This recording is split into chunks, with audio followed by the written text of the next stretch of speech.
Welcome to Tutorial Help for You channel. Hello students, আজকে আমরা একটি গ্রামারের ওয়ার্কশিট সলভ করার চেষ্টা করব। চলো শুরু করা যাক। প্রথমে বলেছে do as directed. 1. Every student is aware dash the fact that hard work is the key dash success. Fill in the blanks with proper preposition, অর্থাৎ প্রিপোজিশন দিয়ে শূন্যস্থান পূরণ করতে হবে। এভরি স্টুডেন্ট ইজ অ্যাওয়্যার, সব ছাত্রছাত্রী জানে, ড্যাশ দ্য ফ্যাক্ট, এই সত্যটি, তাহলে এই সত্যটির ব্যাপারে, of the fact that hard work is the কি, পরিশ্রমী হচ্ছে চাবিকাঠি, টু সাকসেস, সাফল্যের এর চাবিকাঠি, অর্থাৎ টু সাকসেস। তারপরে 2 নম্বরে আই সেইড টু হিম, আমি তাকে বলেছিলাম। Would you like to see the picture, তুমি কি ছবিটি দেখতে চাও। চেঞ্জ ইনটু ইনডাইরেক্ট স্পিচ, এটিকে ইনডাইরেক্ট স্পিচে পরিণত করতে হবে, অর্থাৎ ন্যারেশন চেঞ্জ করতে হবে। আমরা তাহলে লিখতে পারি আই, এখানে আস্কড হবে যেহেতু কোশ্চেন আছে, interrogative sentence. I asked him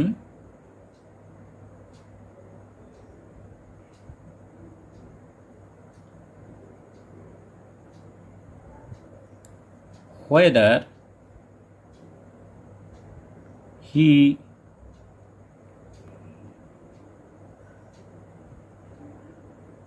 would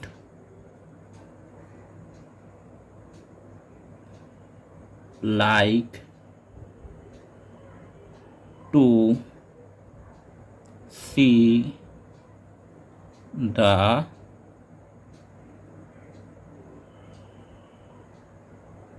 picture. I asked him whether he would like to see the picture. তারপরে 3 নম্বরে আছে শঙ্খ লিভস ইন আলিপুরদুয়ার, শঙ্খ আলিপুরদুয়ারে থাকে। এটি অ্যাসার্টিভ সেন্টেন্স। এটিকে বলেছে মেক এ কোশ্চেন উইথ হোয়ার, অর্থাৎ এই বাক্যটির উপর নির্ভর করে হোয়ার দিয়ে একটি কোশ্চেন বা ইন্টারোগেটিভ সেন্টেন্স লিখতে হবে। তাহলে হোয়ার দিয়ে আমরা যদি ইন্টারোগেটিভ সেন্টেন্স বা কোশ্চেন লিখি তাহলে হবে হোয়ার ডাজ শঙ্খ লিভ, শঙ্খ কোথায় থাকে, কোশ্চেন মার্ক। 4 নম্বরে বলেছে I am sure of his success, আমি তার সাফল্যের ব্যাপারে নিশ্চিত। চেঞ্জ ইনটু কমপ্লেক্স সেন্টেন্স, এটিকে কমপ্লেক্স সেন্টেন্সে পরিণত করতে হবে। এটি সিম্পল সেন্টেন্সে আছে, কমপ্লেক্স সেন্টেন্সে লিখতে হবে। তাহলে আমরা এভাবে করতে পারি I am sure that he will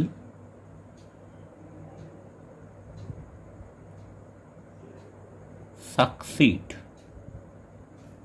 I am sure that he will succeed, complex সেন্টেন্সে রূপান্তরিত হলো।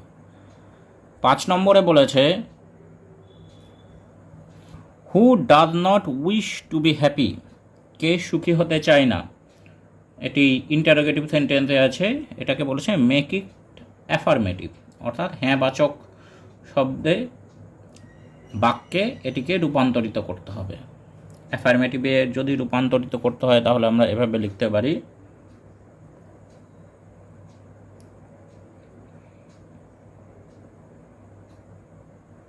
Everyone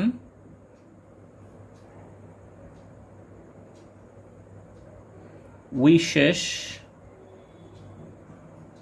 to be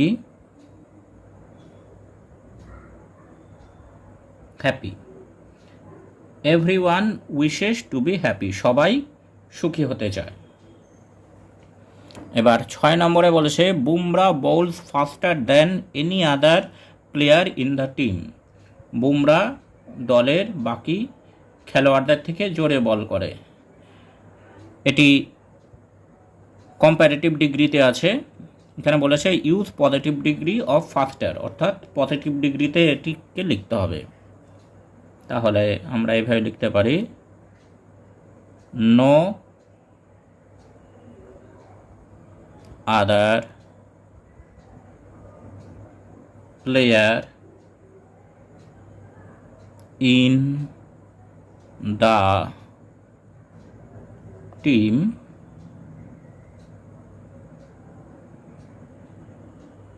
bowls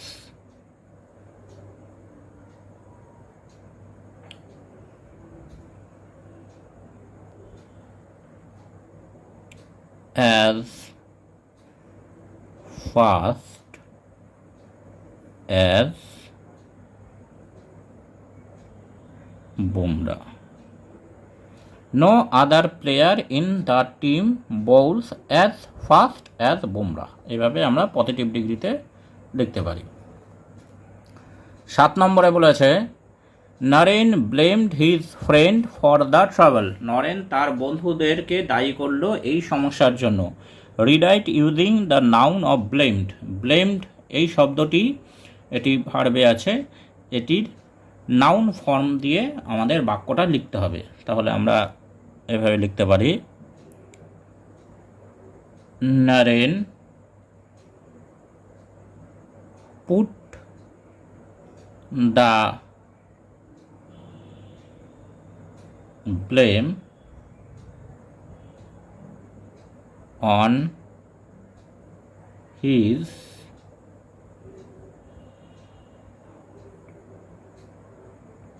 friends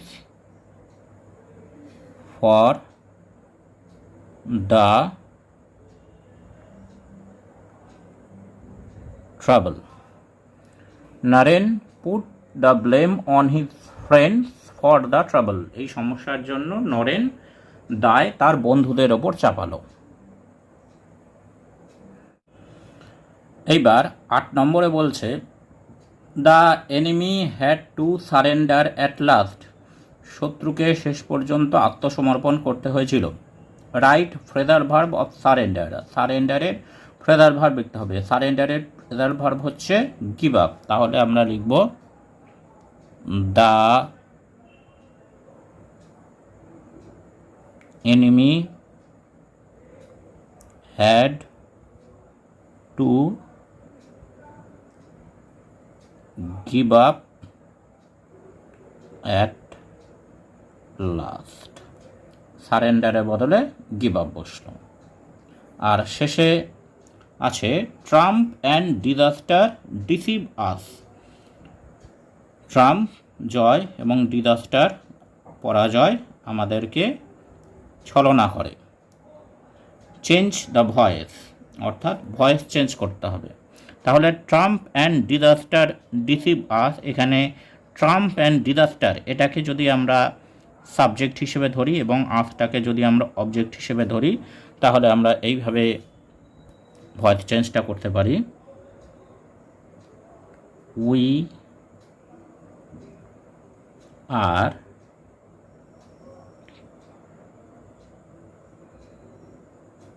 deceived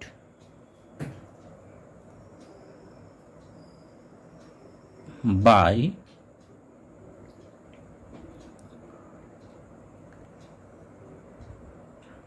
Trump and